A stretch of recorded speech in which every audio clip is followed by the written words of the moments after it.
ناظرین اہم خبر آپ کو بتاتے چلیں، پاکستان جب سیریز ہار جاتا ہے تو آخری میچ جیت جاتا ہے۔ اہم خبر آپ کو بتاتے چلیں، پاکستان بمقابلہ بنگلہ دیش، پاکستان اور بنگلہ دیش کے درمیان یہ سیریز 3 T20 میچ پر مشتمل تھی، جس میں سے پہلے 2 میچ بنگلہ دیش نے جیتے تھے اور سیریز اپنے نام کر لی تھی۔ آج کا میچ پاکستان نے اپنے نام کیا۔ تمام تفصیلات آپ کو اسی ویڈیو میں بتاتے ہیں، اس سے پہلے چینل کو سبسکرائب لازمی کر دیں تاکہ آنے والی ہر نیو خبر آپ تک بآسانی پہنچ سکے۔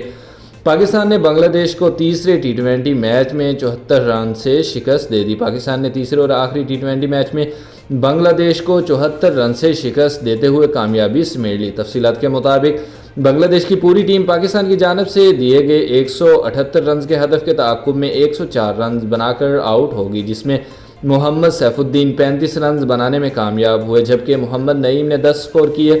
ان کے علاوہ کوئی بھی کھلاڑی ڈبل فگر میں داخل نہیں ہو سکا۔ پاکستان کی جانب سے سلمان مرزا نے 3، فہیم اشرف اور محمد نواز نے 2، احمد دانیال، سلمان علی آغا اور حسین طلعت نے 1 وکٹ حاصل کی۔